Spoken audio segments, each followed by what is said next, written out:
کسی سے محبت کرتا ہے تو وہ میری تیری نہیں کرتا، یہ چیز میری ہے یہ چیز تیری ہے۔ ان کے درمیان محبت کے رشتے کی وجہ سے اتنی اپنائیت ہو جاتی ہے کہ وہ ہر ایک کی چیز کو اپنی چیز استعمال، اپنی چیز سمجھ کر استعمال کرتے ہیں۔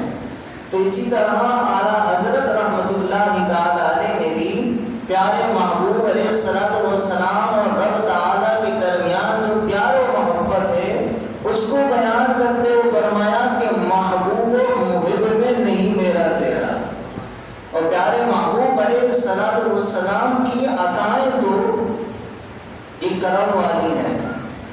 اور کبھی تو پیارے محبوب علیہ السلام کے غلاموں پر عطائیں اس شان والی ہوتی ہیں کہ اگر بندہ مشکلات میں ہوتا ہے، پریشانیوں میں ہوتا ہے، بیماریوں میں جکڑا ہوا ہوتا ہے، آقا علیہ السلام ایسا کرم فرماتے ہیں کہ انسان یہ کہنے پر مجبور ہو جاتا ہے کہ حال بگڑا ہے تو بیمار کی بنائی ہے، حال بگڑا ہے تو بیمار کی بنائی ہے، یعنی کہ میری بیماریاں، میری مشکلیں، میری پریشانیاں ایسی ہیں کہ انہی مشکلات کی وجہ سے، انہی بیماریوں کی وجہ سے مجھ پر کرم رب کا ہوا، اور فضل رب کریم علیہ السلام کے صدقے اللہ تعالیٰ نے پیارے محبوب علیہ السلام کا بھی فرما دیا۔ اور اس موضوع کا ایک مقصد بھی ہے، انشاءاللہ آخر میں اپنے اس بیان کے مقصد کا بھی اظہار کروں گا۔ بہرحال اللہ تبارک و تعالیٰ نے پیارے محبوب علیہ السلام کو وہ خزانے عطا فرمائے ہیں کہ جب اپنے غلاموں کی طرف نظر فرماتے ہیں تو اگر دور سے بیڑا پار کرنا چاہیں تو محبوب کریم علیہ السلام دور سے بھی اپنے بیمار کی بیماری دور کر دیتے ہیں، اپنے امتی کی پریشانی کو دور فرما دیتے ہیں۔ اور اگر آقا کرم فرمانا چاہیں، آقا کرم فرمانا چاہیں تو مدینہ پاک میں بلا کر بھی کرم فرما دیتے ہیں، کیونکہ پیارے محبوب علیہ السلام نے ارشاد فرمایا، حدیث پاک ہے، غبار المدینہ شفاء، کہ جو مدینے کی مٹی ہے اس میں بھی شفا ہے، مدینے کی مٹی کے اندر بھی پیارے محبوب علیہ السلام فرما رہے ہیں کہ شفا ہے۔ حضرت علامہ جلال الدین مجدی رحمت اللہ تعالیٰ علیہ فرماتے ہیں کہ میرے غلام کو پورا سال بخار رہا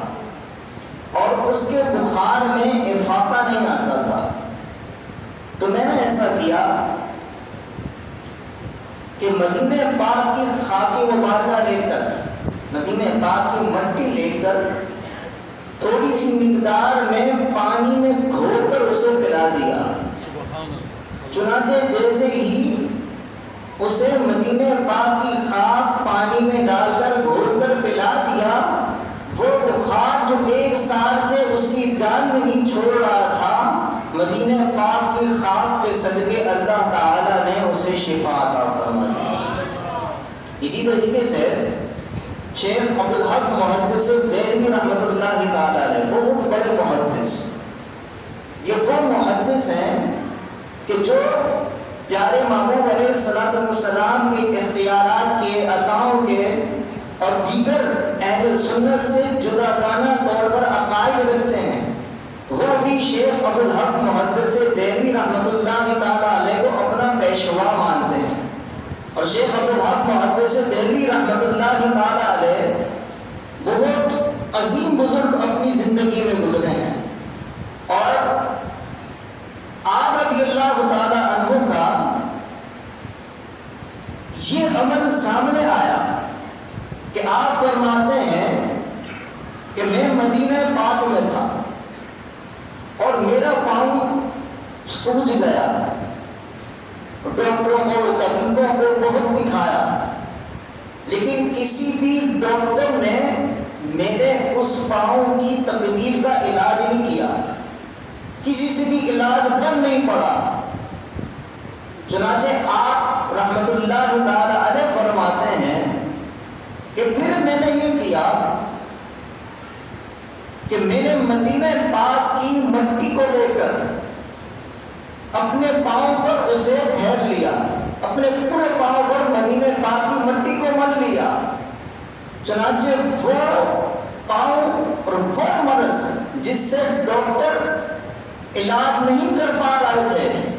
اللہ تبارک و تعالیٰ نے مدینہ پاک کی مٹی لگانے کے صدقے میں میرے پاؤں کا وہ مرض دور فرما دیا۔ تو یہ محبوب کا کرم ہے۔ اور یقین جانیے جو عشاق بڑی جھوم جھوم کر یہ کہتے ہیں کیا بتاؤں کہ کیا مدینہ ہے، بس میرا مدعا مدینہ ہے، بس میں مدینہ ہی مانتا ہوں، میرا سوال یہ ہے کیا بتاؤں کیا مدینہ ہے، اٹھ کے جاؤں کہاں مدینے سے، کیا کوئی دوسرا مدینہ ہے۔ اور مدینہ پاک میں جو صدق دل کے ساتھ عشق و محبت کے ساتھ جاتے ہیں، آقا علیہ السلام کی بارگاہ میں عرض نہ بھی کریں، پیارے محبوب علیہ السلام سے اگر دنیا بھی کوئی نعمت مانگے نا، اگر دل ہی دل میں کہیں آقا کھانے کا اہتمام فرمائیں، یقین جانیے رات کے 3 بھی بج رہے ہونا، پیارے محبوب علیہ السلام کھانے کا اہتمام فرما دیتے ہیں۔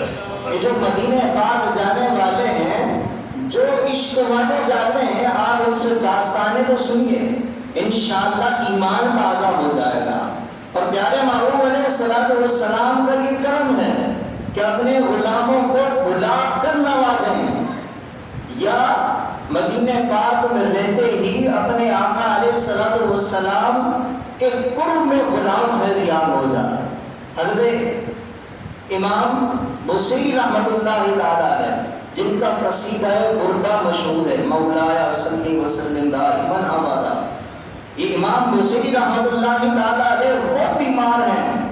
کہ جن کے پاس پیارے محبوب علیہ السلام نے تشریف لا کر کرم نوازی فرمائی۔ آپ رحمۃ اللہ تعالیٰ علیہ پیارے محبوب علیہ السلام کی شان میں قصیدے لکھا کرتے تھے، اور آپ نے ایک قصیدہ لکھا اور اس عالم میں لکھا کہ آپ کا جو نیچے کا حصہ تھا وہ فالج زدہ ہو گیا تھا، اس پر فالج گر گیا تھا، کام نہیں کرتا تھا۔ آپ نے اس عالم میں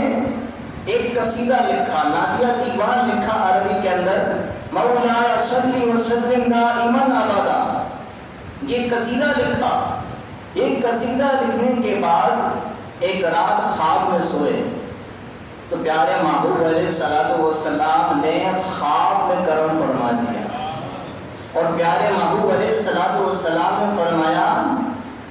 اے شرف الدین جو قصیدہ تم نے لکھا ہے وہ ہمیں سناؤ۔ پیارے محبوب علیہ السلام بظاہر مثال فرما چکے،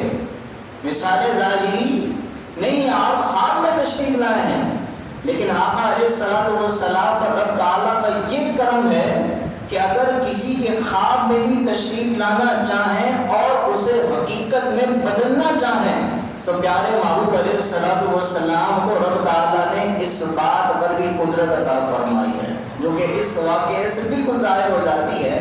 چنانچہ آپ پیارے آقا صلی اللہ علیہ وسلم کو جب خواب میں ملاحظہ فرماتے ہیں اور پیارے محبوب علیہ السلام کو اپنا لکھا ہوا قصیدہ سناتے ہیں، قصیدہ سننے کے بعد پیارے محبوب علیہ السلام اپنا ہاتھ مبارک امام بصیری رحمۃ اللہ تعالیٰ علیہ کے جسم پر پھیرتے ہیں اور اپنی چادر عطا فرماتے ہیں، اور پیارے محبوب علیہ السلام کے ہاتھ پھیرنے کے صدقے میں اور آپ کی چادر عطا فرمانے کے صدقے میں امام بصیری رحمۃ اللہ تعالیٰ علیہ کا جو فالج زدہ جسم ہوتا ہے وہ بالکل ٹھیک ہو جاتا ہے۔ اور کمال دیکھیے، چادر تو خواب میں عطا فرمائی، لیکن جب امام بصیری رحمۃ اللہ تعالیٰ علیہ خواب سے بیدار ہوتے ہیں وہ چادر آپ کے پاس موجود ہوتی ہے۔ اسی وجہ سے بردہ کہتے ہیں چادر کو، اسی وجہ سے اس قصیدے کا نام ہو گیا قصیدہ بردہ۔ تو پیارے محبوب علیہ السلام کا یہ کرم ہے کہ آپ بلا کر نوازنا چاہیں یا دور سے ہی نوازنا چاہیں، یہ بڑے کرم کے فیصلے، یہ بڑے نصیب کی بات ہے. الحمدللہ اس قابل تو نہیں کہ یہ کرم نوازیاں ہوں، بس محبوبوں کا صدقہ ہے جو محبوب عطا فرما دیتے ہیں. تقریباً 1 سال پہلے محرم الحرام میں طبیعت ناساز ہوئی تھی، ہاسپٹل میں ایڈمٹ بھی رہا، اور اس کے تقریباً 1 ہفتے بعد کرم ہوا اور اللہ پاک نے مکہ مدینہ دیکھنا نصیب کر دیا. سبحان اللہ صلی اللہ. اور ابھی بھی تقریباً میرے خیال سے 2 مہینے تو ہو چکے ہیں، وقتاً فوقتاً طبیعت ناساز رہتی ہے، اور ابھی بھی طبیعت ویسی نہیں ہے جیسی ایک نارمل کیفیت میں ہوتی ہے. بس رب کا کرم ہے. کل رات کو کسی چاہنے والے نے ایک گھر پر لفافہ بھیجا اور اس میں الحمدللہ عمرے پر جانے کی خوشخبری تھی. سبحان اللہ صلی اللہ علیہ وسلم. یہ اللہ کا کرم ہے کہ اللہ تعالیٰ نے کرم نوازی فرمائی. اس بھائی نے تعاون کیا، کسی بچے نے دستک دی. عام طور پر دعوت نامے ہی آتے ہیں یا دیگر چیزیں آتی ہیں، تو اس لفافے کی کیفیت تو ایسی ہی تھی کہ دعوت نامہ آیا ہے کسی محفل وغیرہ کا. لیکن جب کھول کر دیکھا تو ناقابل یقین یوں سمجھے کہ ایک عالم تھا. اللہ پاک اس تعاون کرنے والے بھائی کو دین و دنیا کی بھلائیاں نصیب فرمائے. اللہ پاک اس بھائی کو بھی بار بار مکہ پاک مدینہ پاک کی حاضری نصیب فرمائے. بس دیکھیے کب نصیب ہوتی ہے یہ سعادت. اس بھائی کی طرف سے کوشش بھی ہو گئی ہے، تحفہ بھی پیش کر دیا ہے. اللہ پاک باادب حاضری نصیب فرمائے. اللہ پاک آپ سب کو بھی اپنے گھر والوں کے ساتھ بار بار مکہ پاک اور مدینہ پاک کی باادب حاضری نصیب فرمائے. وما علینا الا البلاغ.